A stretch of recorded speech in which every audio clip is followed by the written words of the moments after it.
আল্লামা কাসিম নানুতুবি রাহমাতুল্লাহি আলাইহি গভীর রাতে তাহাজ্জুদের টাইম সিজদায় পড়ে আল্লাহর কাছে কান্দেন আর বলেন, মালিক ও মালিক ও মালিক, যেই জমিনে কোরআনের তালিম চলে না ওই জমিন তো তোমার বাসায় গজবের জমিন, এই জমিন তো রহমতের জমিন নয়।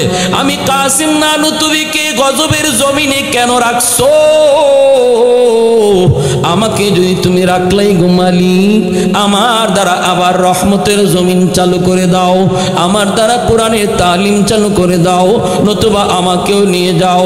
আমাকে কেন ইংরেজরা ফাঁসি দিল না? আমাকে কেন শহীদ করলো না? মালিক, এটা তোমার মানসা। যদি তোমার মানসা হয়, আমি কাসিম বলতেছি গজবের জমিনে থাকতে রাজি না। যদি আমাকে রাখবার সিদ্ধান্ত তোমার হয়, আমার দ্বারা রহমতের জমিন বানায় দাও।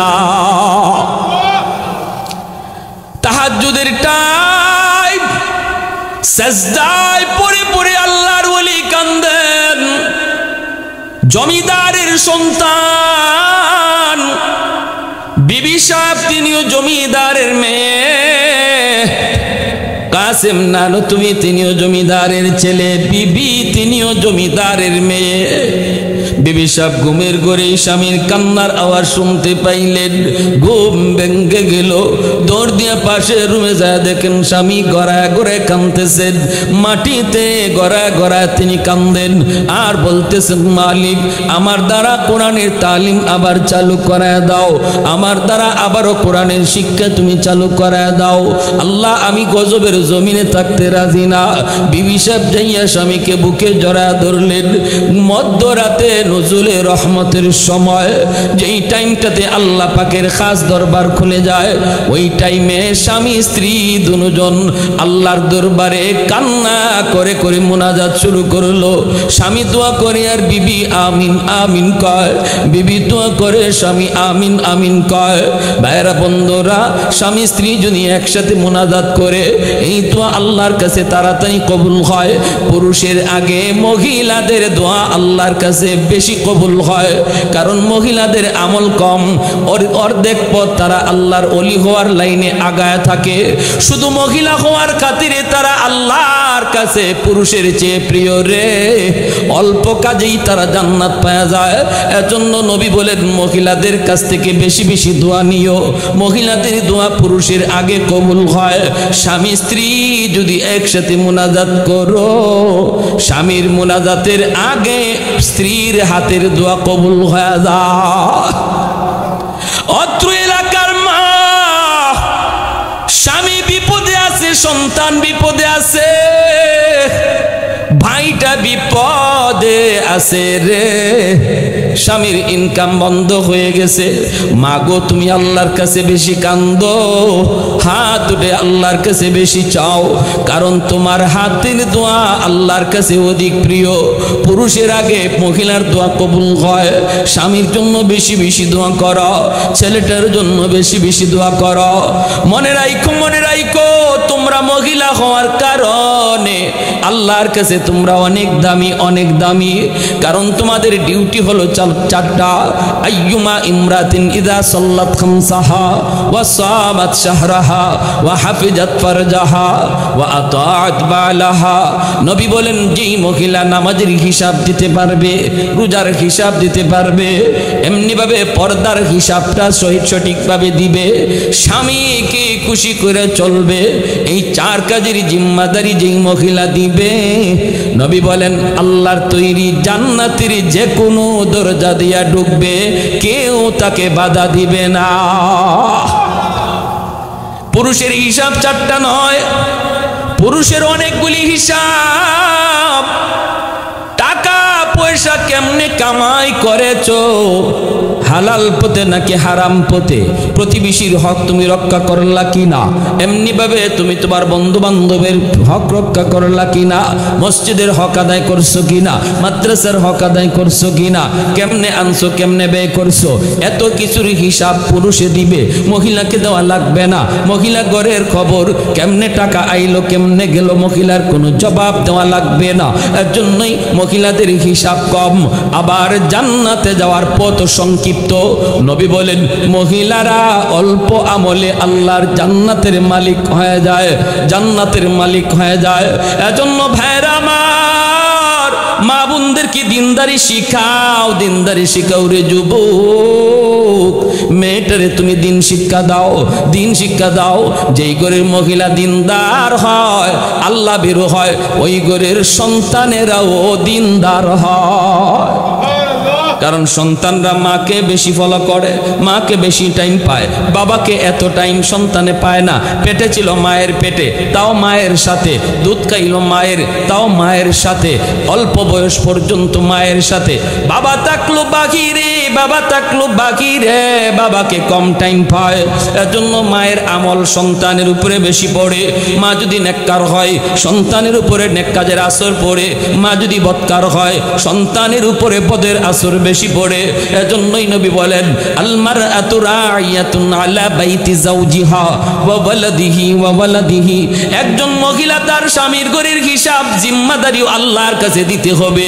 স্বামীর সম্পদের হেফাজত সে করলো কিনা, স্বামীর সম্পদের হেফাজত সে করলো কিনা, এই জবাব একজন মহিলা দিবে। আবার সন্তানকে কি শিখাইল, কোন সন্তানরে কি দেখাইল, সন্তানরে কি বুঝাইল, এই হিসাবটাও বাবার চেয়ে মায় বেশি দেওয়া লাগবে। কারণ সন্তান মাকে অল টাইম কাছে পাইছে। মার হিসাব বেশি সন্তানের বেলায়, বাবার হিসাব কম। বাবাকে আল্লাহ একবার জিগাবে, মারে দুইবার জিগাবে, দুইবার। সন্তানরে কি শিখাইছো, কি দেখাইছো? নিজে একটু ভালোভাবে কাজ করার জন্য, ঘরের কাজ সামলানোর জন্য সন্তান কান্না করে, মোবাইল ধরাই দিছো, গেম নাও, তুমি গেম খেলা দেখো, আর এইদিকে তুমি আরেক ফেসবুক নিয়ে বসে গেছো। এই যে সন্তানদের গেম খেলার সাথে সম্পর্ক করাইছো, যেই টাইমটাতে তারে আল্লাহর নাম শেখানোর কথা, যেই টাইমটাতে তারে জিকির করাইয়া জিকিরের আওয়াজ দিয়া দিয়া তারে খাওয়ানোর কথা, তা না কইরা গেমের মধ্যে লাগাইয়া গেম খেলার নেশাত ফালাইয়া তুমি যে খাওয়াইছো, এই জবাব মা আল্লাহর কাছে দিতে হবে। বহু সন্তানের ব্রেইন নষ্ট হয়ে যাচ্ছে মোবাইলের গেম দেখতে দেখতে, পাগল হয়ে যাচ্ছে। এই আজকালের যে বাচ্চাগুলিরে অধিকাংশ টাইম মোবাইল দেওয়া হচ্ছে গেম খেলায়, এই বাচ্চাগুলি ভবিষ্যতে মেধাবী হবে না, প্রতিবন্ধী হবে, ব্রেইনের সমস্যা হবে। সেদিনও পত্রিকায় দেখলাম শিশু বাচ্চা পাগল হয়ে গেছে, পাগল হয়ে গেছে, তারা বাইন্ধা রাখছে, পায়ের জুতারে মোবাইল মনে করে টিপতেছে, পায়ের জুতারে মোবাইল মনে করে টিপতেছে। ওই সকল বাপমা আল্লাহর আদালতে বহুত বড় আসামি হবে। আর আসামি বানাবে কে? এই সন্তানে বানাবে। সন্তান বাদী হয়ে বলবে, মালিক আমি এত কিছু বুঝতাম না, কোনটা ভালো কোনটা মন্দ, আমি তো ভালো কিছু জানতাম না, আমি তো ছোট্ট শিশু।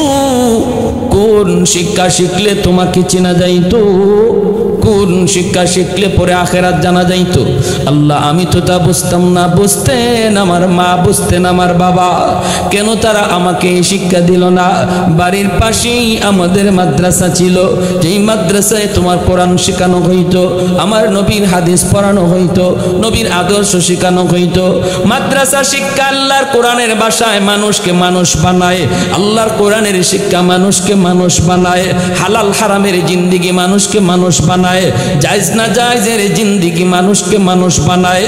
যেই মানুষটার জীবনে কোরআনের জিন্দিগি নাই, হালাল হারাম নাই, জায়েজ না জায়েজ নাই, যা পায় তা খায়, যা দেখে তাই দেখে, যেখানে শুইতে মন চায় সেখানেই শোয়, যা বলতে মন চায় তাই বলে, যা চিন্তা করতে মন চায় তাই চিন্তা করে, একটুও তার কাঁধে কোনো ধরাবান্ধা নাই, একটুও তার চিন্তা ফিকিরি নাই কোনটা হালাল কোনটা হারাম। আল্লাহ বলে, বান্দারে মানুষের কাছে তুই মানুষ হলেও আমি আল্লাহর কাছে তুই মানুষ না। তোর মতো চোখ, তোর মতো কান আর তোর মতো মুখ হায়ওয়ানেরও আছে, গরুরও আছে, ছাগলেরও আছে।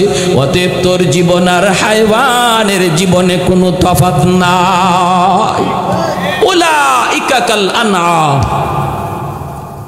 সন্তান বলবে, মালিক মানুষকে মানুষ বানায় যেই শিক্ষা, ওই শিক্ষা আমার বাড়ির পাশেই ছিল,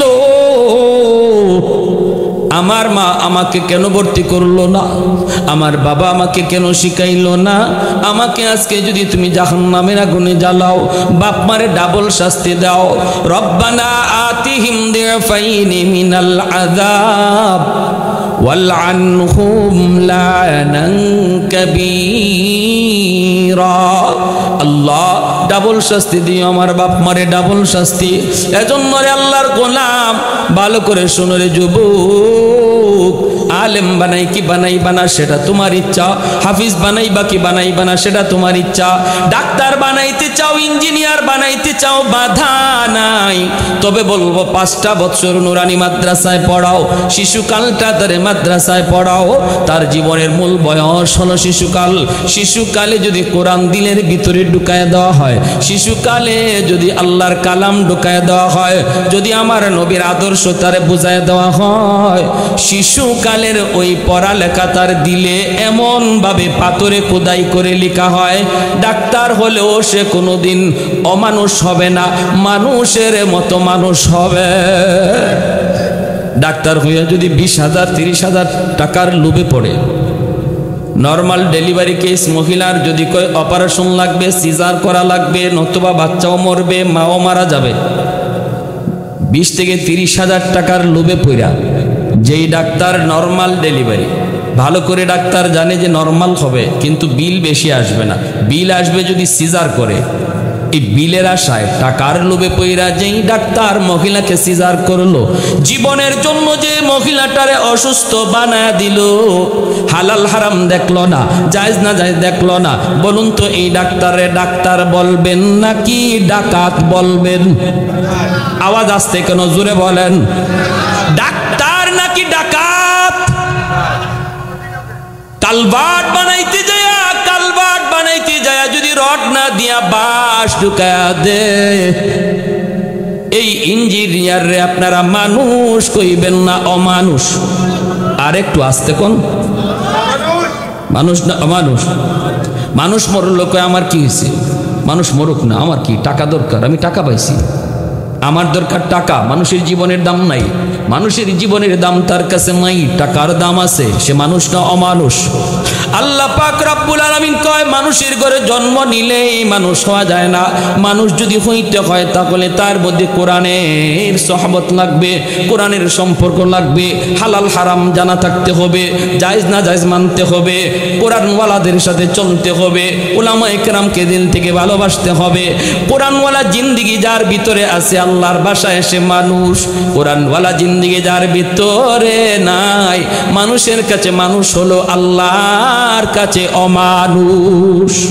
সন্তান আল্লাহর কাছে এইভাবে আবদার করবো ভাইয়ের আমার। এর জন্য কাসিম নানুতুবি রহমতুল্লাহি আলাইহি ইনি যখন কাঁদতেছেন আর বিবি সাহেব হাত বাড়ায় দিছে, স্বামী স্ত্রী দুজনে মিলে কান্দে।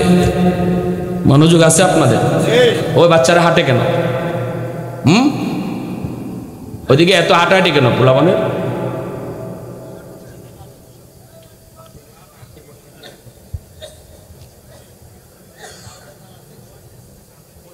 মনোযোগ আমার দিকে, বাবা বসো। বলতেছিলাম কাসিম নানুতুবি রহমতুল্লাহি আলাইহি দোয়া করেন আর বিবি কি বলে? আমিন আমিন। আমরাও মাঝে মাঝে বিবির নিয়ে দোয়া করতে রাজি আছি? সবাই রাজি? কারা কারা? না, যারা বিয়া করছে না এরাও হাত তুলে নিছে। আরে যারা বিয়ে করো নাই এরা একটু পরে তুলো, আমি তারপরও তুলছেন, অসুবিধা নাই, বিয়ে তো কপালে আছে ইনশাল্লাহ, নিয়ত তো করতে অসুবিধা নাই। হ্যাঁ, নিয়ত করতে তো অসুবিধা নাই।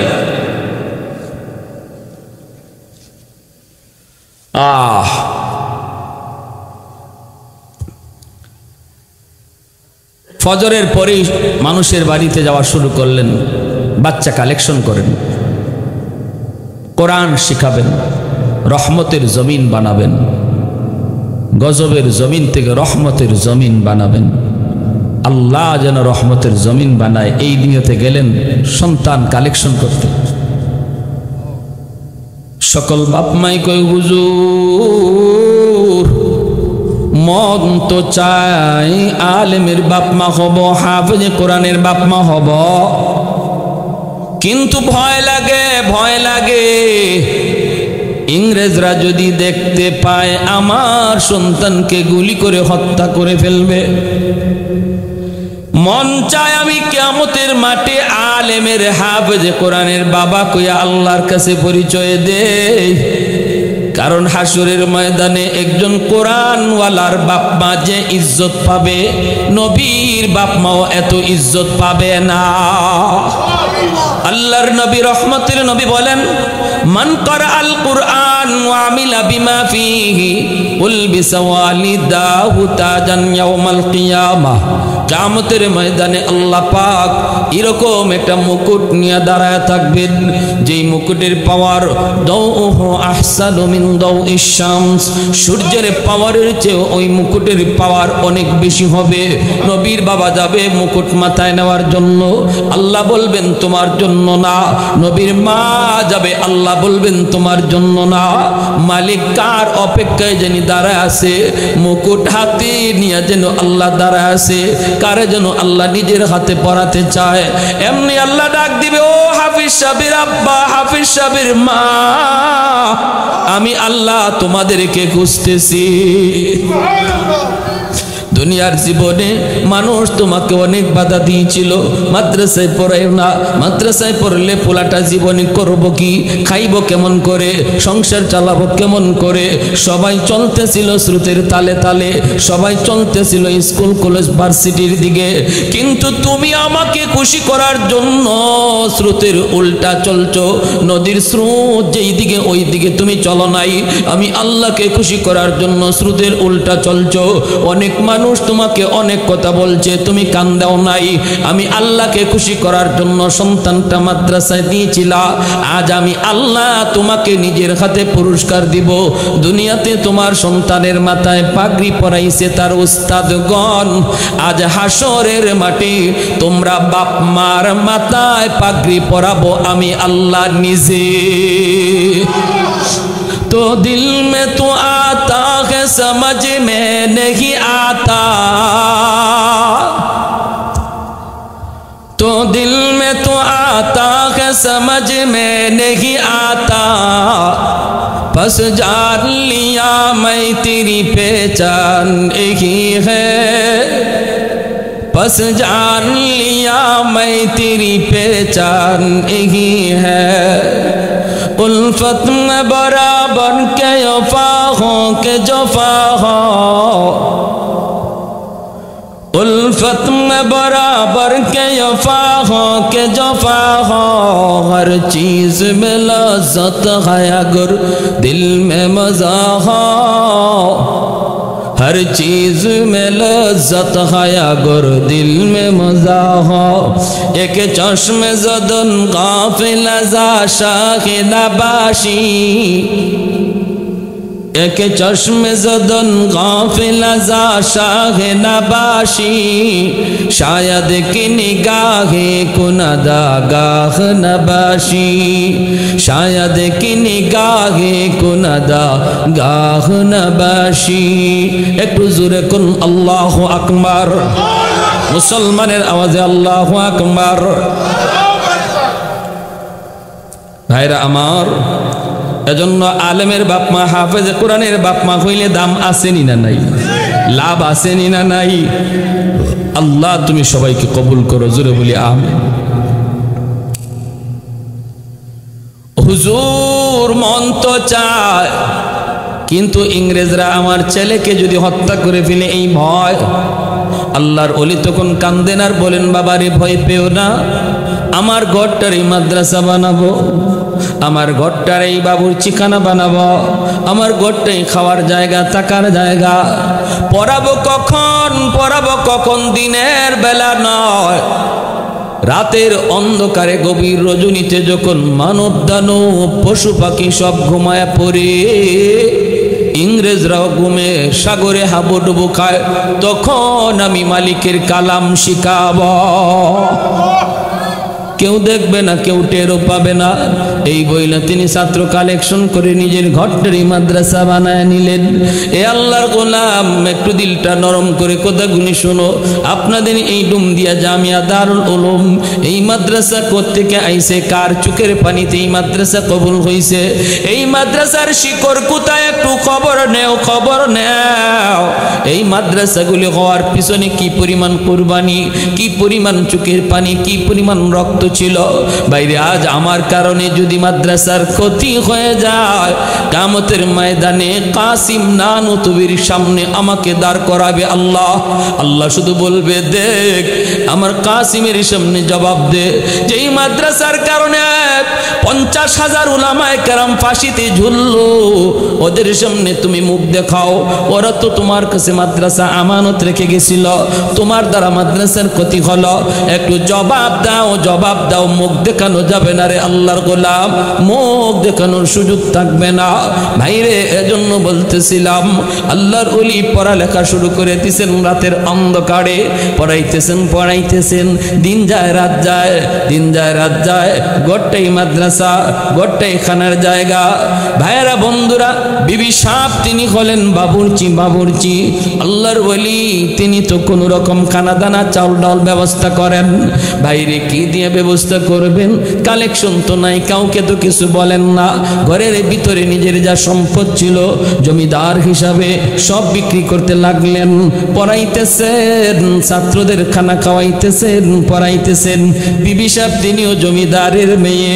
বিয়ের সময় বাপ মা যা অলংকার দিয়েছিল, অলংকার গুলি স্বামীর হাতে দিয়ে দিলেন।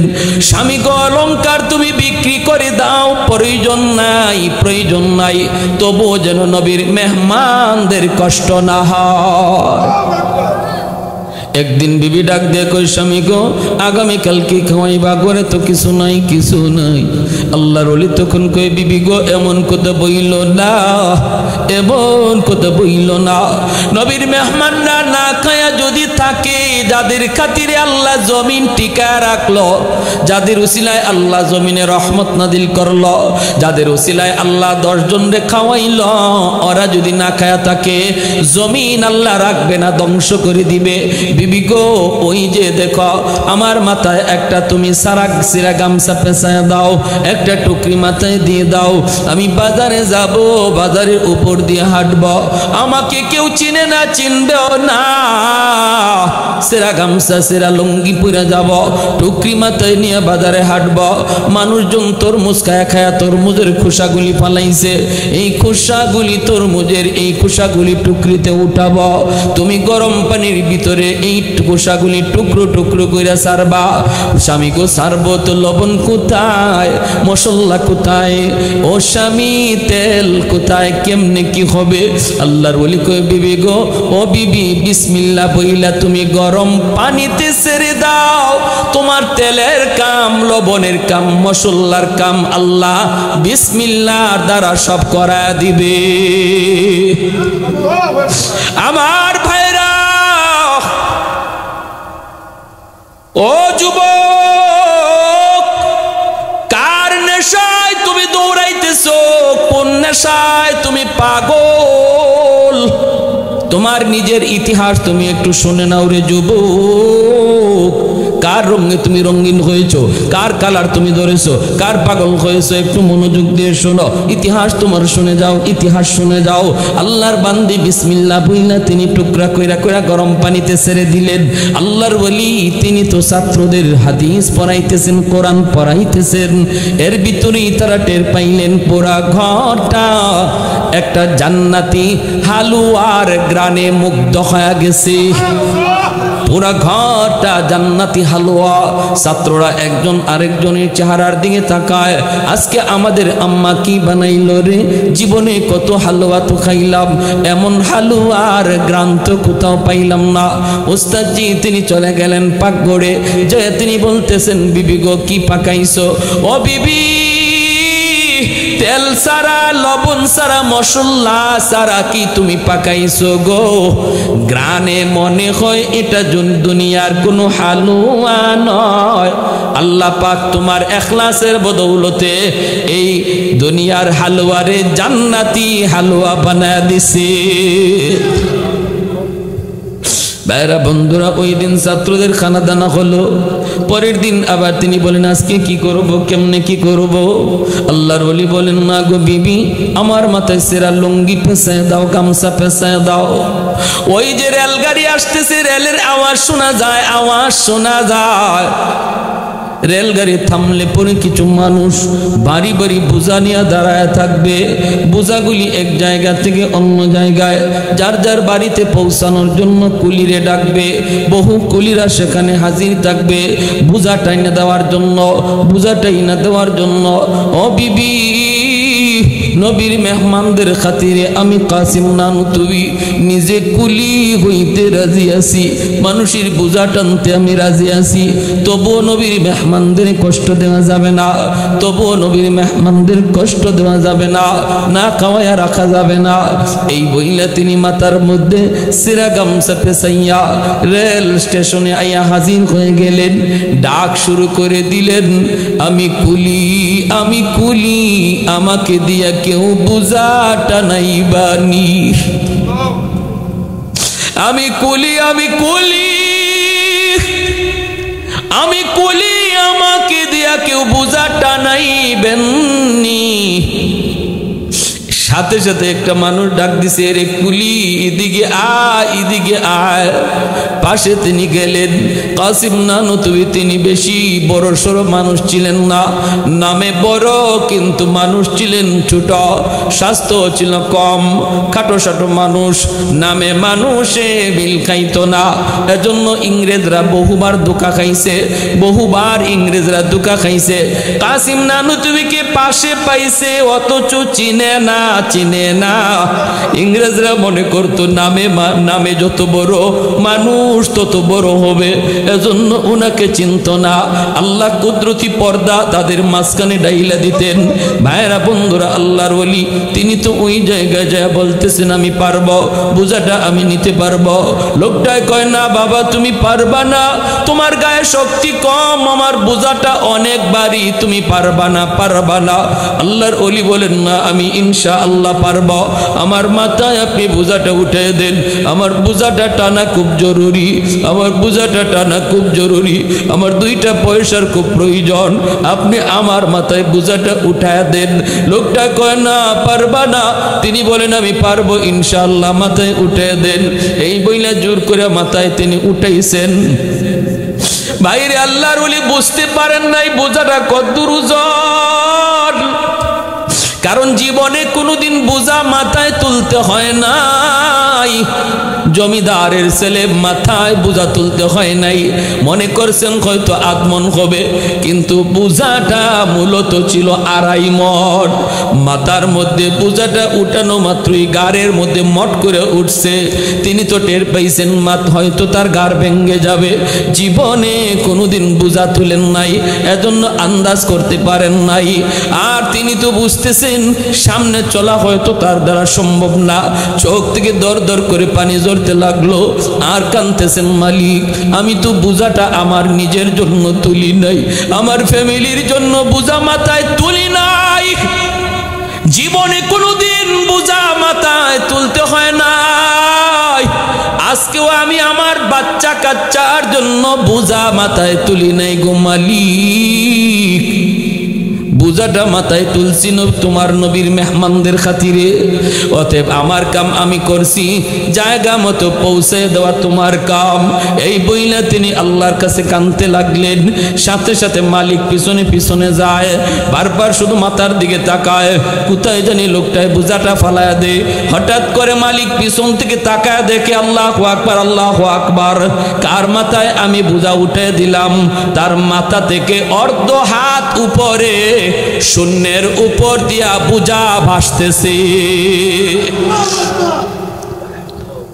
والذين جاهدوا فينا لنهدينهم سبلنا وإن الله لمع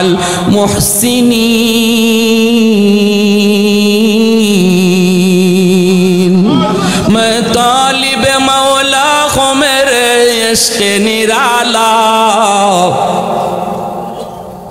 मैं तालिब मौला हूँ मेरे इश्क़ निराला है जुमला जहाँ जिनके तजल्ली से उजाला है जुमला जहाँ जिनके तजल्ली से उजाला मैं दरूद जहाँ गैर खुदा यार नदारम जुज़ी याद खुदा ही चेदिगुर कार नदारिम जुज़ी याद खुदा ही चेदिगुर कार नदारिम भाईरा आमार जन्य बोलतेছিলাম আল্লাহ ওয়ালারা ভালো করে বুঝতেন ভালো করে দেখতেন এই জমিনে রহমত আসে কার উসিলায় মাদ্রাসার উসিলায় এজন্য মাদ্রাসার জন্য তারা পাগল পারা ছিলেন মাদ্রাসা প্রতিষ্ঠার জন্য পাগল পারা ছিলেন যেখানে গেছেন সেখানে মাদ্রাসা তৈরি করেছেন আপনাদের এলাকার জন্য এটা খুশনসিব আপনাদের এলাকায় আল্লাহর রহমতে একটা মাদ্রাসা আছে এখন শুধু প্রয়োজন মাদ্রাসাটার উপরে উঠানো ঠিক না জোরে বলেন ঠিক না এখন শুধু প্রয়োজন নিজের সন্তানটারে মাদ্রাসায় দেওয়া নাতিটারে মাদ্রাসায় দেওয়া নাতিটারে মাদ্রাসায় দেওয়া হাদিস শরীফ আল্লাহর নবী বলেন যখনই কোরআনের পাখি জান্নাতের দিকে কোরআনের খাতিরে রওনা দিবে কিছু দূর যাবার পর সে থেমে বলবে মালিক কই আমার মা কই আমার বাবা আমার বাপ মা ছাড়া আমি জান্নাতে যাব না রব্বুল আলামিন তখন বলবে যাও আমার কোরআনের পাখির বাপ মারে জাহান্নাম থেকে তুলে আনো জাহান্নাম থেকে যখন বাপ মারে তুলে আনা হবে দাদা দাদি তাদেরকে জড়ায়া ধরবে তার দাদা দাদি জড়ায়া ধইরা বলবে বাবা তোমরা তো সন্তানের সুপারিশে মুক্তি পেয়ে গেছো কিন্তু আমরা তো তার দাদা না দাদা দাদি নানা নানি কম আদর করি নাই আমার বাইটারে নানি কইব কলিজাটা খাওয়ানোর চেষ্টা করেছি আমারটার নাতিটারে যখনই আসছে তখনই কত মায়া করছি যা চাইছে তারে তাই দিছি আজ আমরা বিপদে পড়ে গেছি বাবা তোমরা তো সন্তানের সুপারিশে আজকে মুক্তি পেয়ে গেছো একটু যাইয়া আমাদের নাতিটারে বইল যেন আমাদের জন্য আল্লাহর কাছে সুপারিশ করে তার আব্বা আম্মা যখন সন্তানের সাথে জান্নাতে রওনা দিবে কিছু দূর যাবার পর বাপ মা থেমে যাবে বাপ মা থামার পর সন্তান জিগাইব আব্বা থামলা কেন মা তুমি থামছো কেন বাপ মা তখন কইব বাজান তুমি যদি তোমার বাপ মা সারা জান্নাতে না যাও আমরাও আমাদের বাপ মা সারা জান্নাতে যাইব না